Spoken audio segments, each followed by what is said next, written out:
Hey everyone, this afternoon I'm going to make a sliding door for this chicken coop over here. Right down in this back corner, we're going to put a sliding door.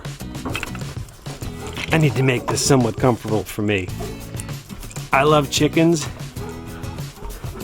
but I'm not laying in that to work. So I think I'm going to set up some plastic and get to work. I'm going to lay on this. Hopefully that'll protect me.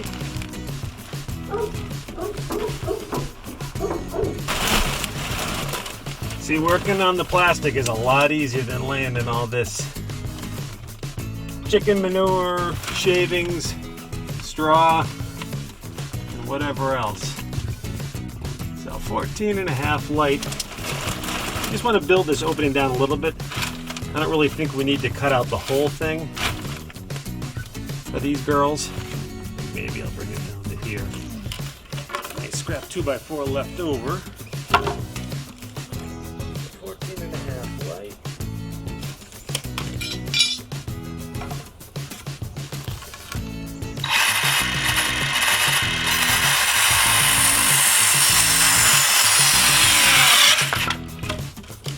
This little saw really surprised me. It's a little 12-volt Milwaukee saw. I thought it was kind of a joke, maybe a toy. Some of you might be looking at it and think that too. But I can tell you, it's amazing. I cannot believe the stuff that I cut with it. I think it's safe to say I use it almost every day for something. It is so handy, it's lightweight. It's awesome. Buy one. You won't regret it. Here we go again.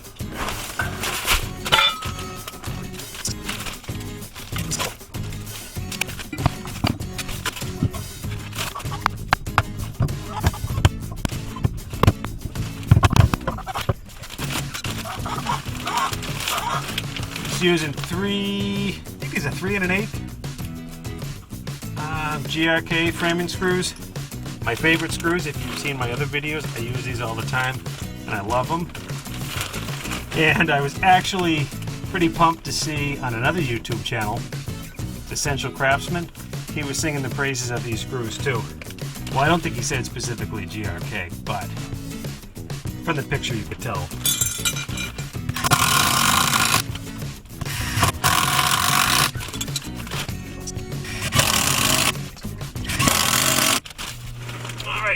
We are done in here.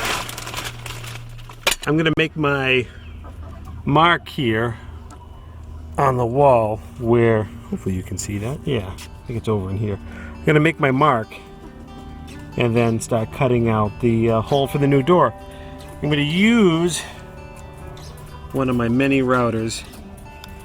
This one's a little bit small for what I'm gonna be doing, but I'm using what they call a carbide panel bit.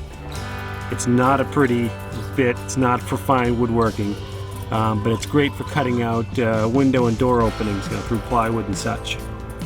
And you'll plunge through the material, and then just this piece right here will just run right along the frame and allow you to make the cut. This bit looks it's a little rough. It might get a little smoky making the cut, but we'll try our best. 10 inches puts me in that corner.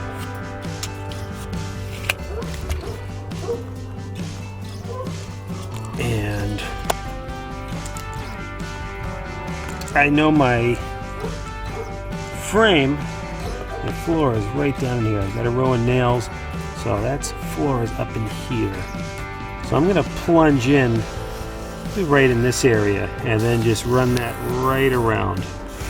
And that'll give a nice, relatively clean hole. And I'm going to clean it up with some sandpaper. And then I've got another router over here with just a 3/8 round over bit that I'll go around that opening just to clean it up and get any splinters and crud off of it.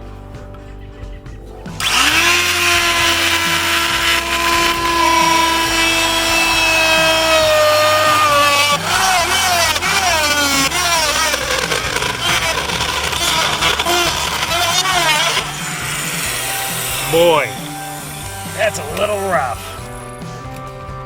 Yep. That is not going too good.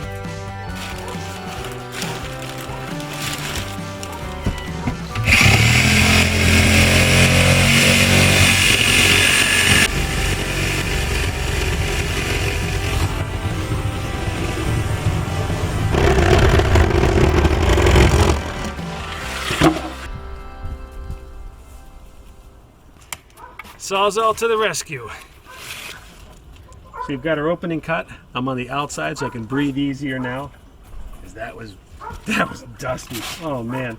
So I'm just gonna sand this up, make sure there's nothing sharp on here that I don't want anybody getting caught.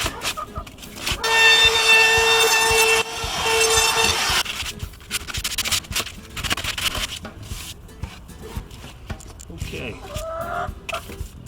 Just gonna grab a couple of 8-penny box nails and nail this loose edge off. And nail that off too, and that off. And we'll make the door.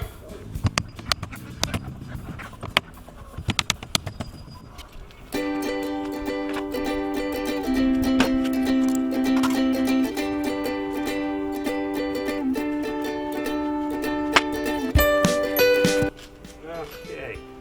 Well, I was fortunate enough to have some AZEK scraps left over, and I'm going to make the track for this sliding door. I picked up this piece of sheet AZEK at is this this could be Veranda. Anyway, it's a PVC composite. I picked that up at Home Depot after work, and I thought this would be great for the door. It's not going to rot. I don't need to paint it. It's going to hold up. You know, it's not going to splinter or, you know, really be an issue over in that environment. So I'm going to just cut this to 17 wide by 20 inches tall. And then I'll take those scraps over there and make a track that'll be on either side of this, and it'll act as a guide for this door to go up and down with.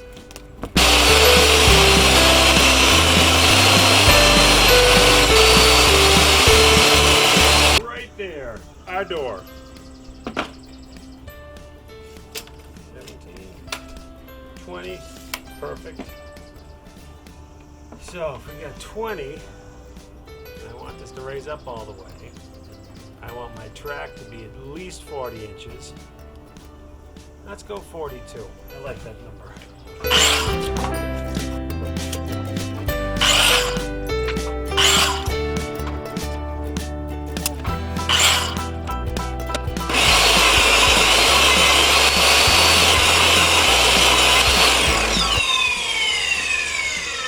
These pieces right here are going to go on either side of the door, just spaced a little bit off of that. And then the next piece I'm going to rip will go on top of this, so that'll keep this door from you know, falling off. That'll make our track. So I just ripped this to 3/4.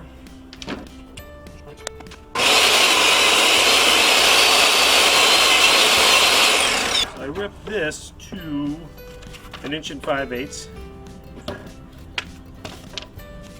And attach my pieces like this. This will get fastened into the wall, and the door will fit in there like that. Let's go put this on. I cut my door panel 1 inch wider all around. I'm going to make a mark here at about 1 inch. Plumb that up. I'm only going to plumb up this one side.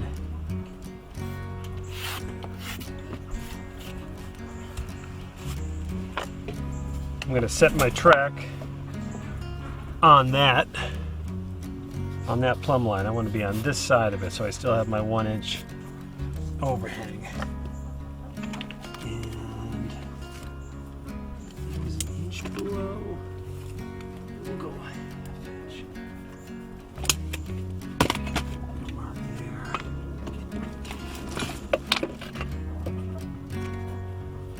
set my mark for where I want the track to, where I want it to start. Just going to use a couple of white trim head screws to fasten this strip.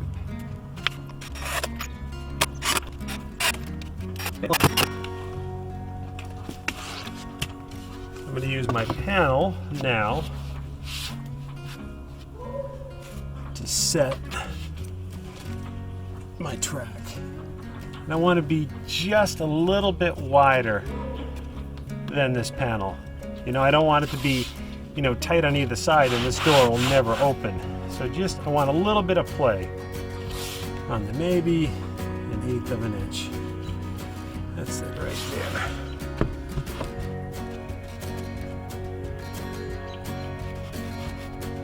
There. Now I'll just connect the lines. Points.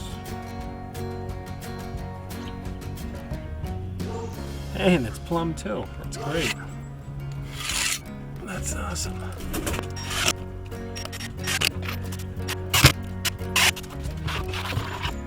It works. Not binding up. I like it. So now I'm just going to add this stop over it. And this will just prevent the door from flopping around. I like screwing this together because it allows me in the future to take this apart, clean it, or, you know, do whatever repairs might be necessary, you know, without damaging everything, because I have to take a pry bar to it or cat's paw to pull the nails out.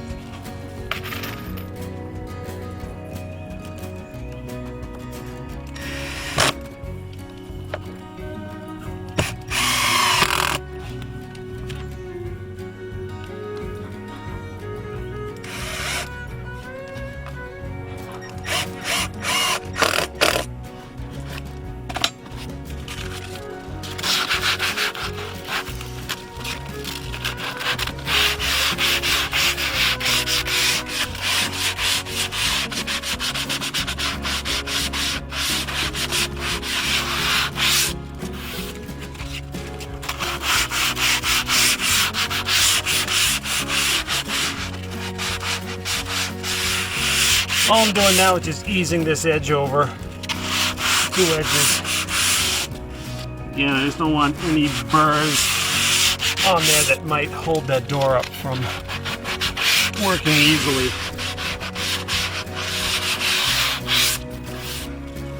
And I'm going to do the same thing on the door.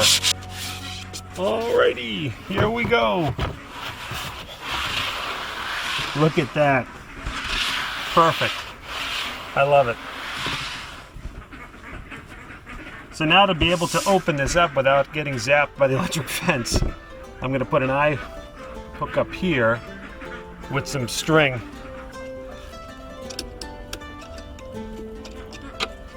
So thread that screw eye in. I splurged and I went with stainless hardware. There. So I got this parachute cord. And if you can hear in the background, the ducks are getting ready to go to bed. The chickens are all heading back in.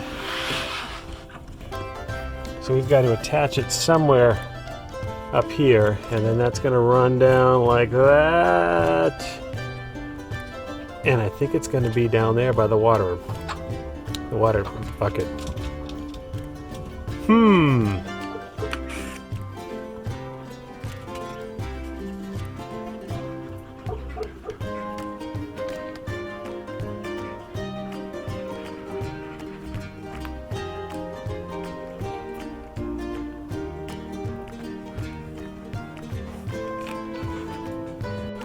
Alright, so this is the setup for the chicken door.